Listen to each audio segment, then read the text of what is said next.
coming at you live from sunny Lexington, Kentucky, where we had the Lexington Stakes, the Bluegrass Stakes, and a bunch of other great stakes races. In a minute, we're going to get at all the 3-year-olds competing for the Kentucky Derby, including graded earnings, my Derby dozen, and what's coming up next. So let's get right to it.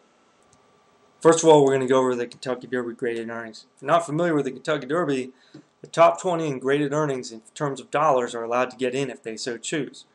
Others that aren't in the top 20 are hoping that some horse scratches or their connections choose to not enter them, such as Interactive, who currently Todd Pletcher is leaning against putting in the Kentucky Derby because his performance is somewhat questionable on dirt. Now, Pletcher may enter the filly Devil May Care instead, who has done very well on dirt, and that horse would rank 15th, replacing Discreetly Mine, another Pletcher horse, and that could knock somebody such as Homeboy Chris or Patio Prado out of the Kentucky Derby draw. By the way, the horses with asterisks are all Pletchers, so he already has at least a 6-pack entering, and he will enter at least 6 horses in the Derby. Count on it, and he may actually win it this year.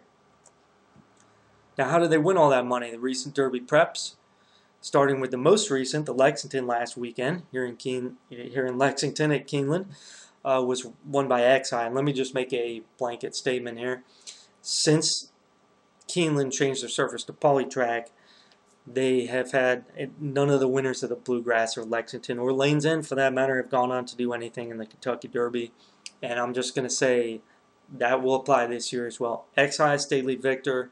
XI didn't even win enough in the Lexington to get in to the Derby draw, so we don't have to worry about him. Stately Victor, the longest shot ever winning the Bluegrass Stakes. There's a reason for that. And his 2 prior dirt races are subpar. Dean's Kitten has 1 prior dirt race where he finished 33 lengths behind Escandarea in a dirt sprint, I believe. It was a stakes race. Horrible dirt. Then he changed to turf, and then polytrack won the Lane's End. Other than that, another similar story is since the Illinois Derby moved to Hawthorne Racecourse, none of the horses coming out of that have done anything in the Kentucky Derby. American Lion, great, nice victory going gate to wire in there. He's a good grade 3 runner. Not a good grade 1 runner, in my opinion. You were probably looking at Lucky, the top earner, to appear 2 or 3 times in the win column here. Only once, sorry to disappoint you. He did most of his damage last year. Won 3 grade 1s last year. They were all on polytrack, I believe, or synthetic surface. And then he did win the grade 2 Rebel on dirt this year. So he can run on dirt. That's not a concern. He's by Smart Strike. Bob Baffert's a trainer, knows a thing or two about winning the Kentucky Derby. And then his last race was the Santa Anita Derby, where he clipped heels, got cut off, and still finished a strong 3rd. And I know he can do better than that. I've seen him do better than that, and I think he'll be primed for a good race for Saturday in May. Escandarea appears at the top of most people's lists. Not mine, but you can't argue with including him. He won the Wood, he won the Fountain of Youth. Both in very impressive fashion. He has the top pace figure of any horse, 107, that's entering the Derby. And you know what? He's out of Giants Causeway, a great sire. Out of Stormcat, an even greater sire. By the way, the greatest North American sire ever. They used to charge $500,000 per foal before he was pensioned last year, and they said, thank you for your service. But believe it or not, in 20-plus years of siring horses and becoming the greatest American sire, Stormcat has not had a Derby champion out of his sire line. So this will be the first one. I'm not saying he can't do it. He's had some good finishes from his sire line out of the Kentucky Derby, some good 2nd and 3rd places. So if Escandarea does it, it would be a first, but it wouldn't surprise me. Icebox. Now, on the contrary to, Stormcat, AP Indy, the grandsire of this horse, actually has a curse. It's what I call the AP Indy curse. AP Indy was cursed on Derby Day, and all of his offspring have been since. I mean, some of them have run and finished well. None of them have ever won. Most recently, I Want Revenge, last year's Kentucky Derby favorite, was scratched 3 days before the Derby, so he was cursed as well.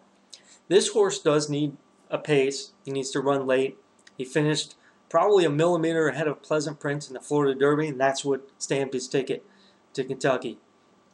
But this is a good late running horse, and I'm not going to be surprised to see him as a factor. I don't think he'll win.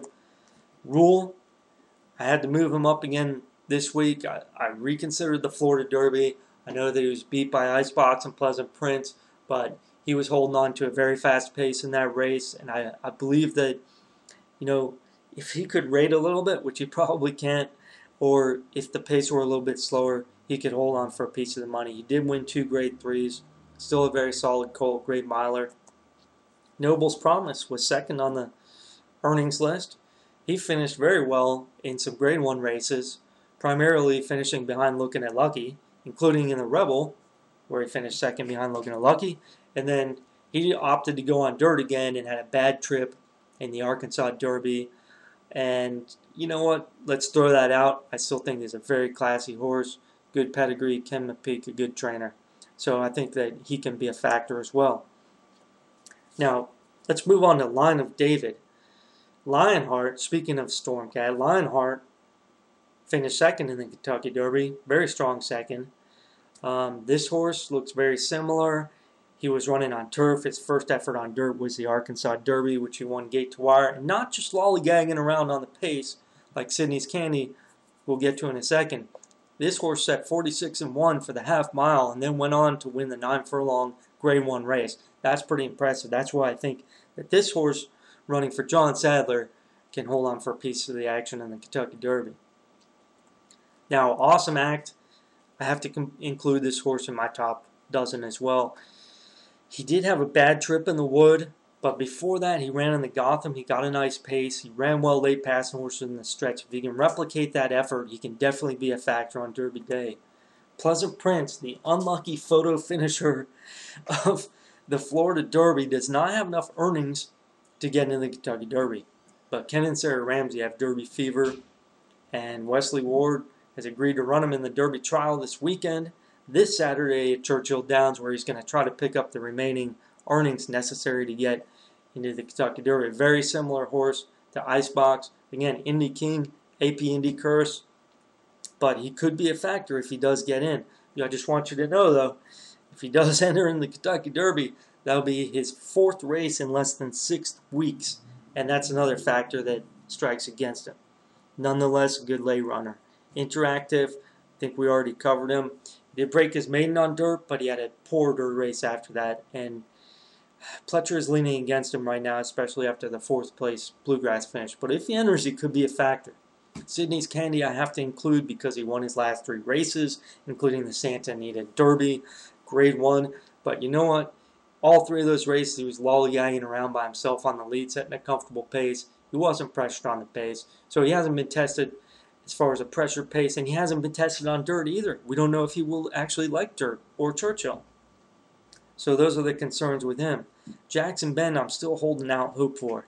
Trained by Nick Zito, he finished second in the Wood, second in the Fountain, he was second in the Holy Bowl. A lot of seconds. Before that, he won 4 stakes at Calder, including getting the best Briz figure for a sprint effort there. And he does have a triple-digit power. I don't know what this horse is waiting for, but if Burrell rides him the first Saturday in May at Churchill Downs, it's an automatic win bet. I'm telling you that much. Endorsement came out of the Sunland Derby after winning his maiden race. He rated nicely behind one of the top speed horses, Conveyance, and then blew him away to stamp his Derby ticket with $400,000 win in the Grade 3 Sunland. Remember last year's Derby champion, Mind That Bird, also came out of the Sunland, and he only finished 4th in that race. So that's my Derby dozen. What's coming up next? The Withers, not a Derby prep, more of a Preakness prep at Aqueduct, and the Churchill Downs Derby trial. We're going to get to that in just a second. After that, this weekend, Kentucky Oaks and the Kentucky Derby next weekend, the first Saturday in May, and a lot of other great races. Let's look quick peek at the Derby trial. Grade 3. I think Pleasant Prince will win and stamp his ticket in the Derby. There's a lot of speed in that race, primarily being 85 and a 50, probably the fastest 3-year-old on dirt for Gary Contessa. Pleasant Prince has got to make sure that horse doesn't get out to an easy lead or something. And I expect to see 85 and a 50 in the Preakness if he does well in that race. Same with the Funny Bone. He's the class, the speed of that race. And I expect to see him in the Preakness if he does well. Boy, he is going to try to get by him. That's all I have for today, folks. See you next time on Fantasy Sports Review.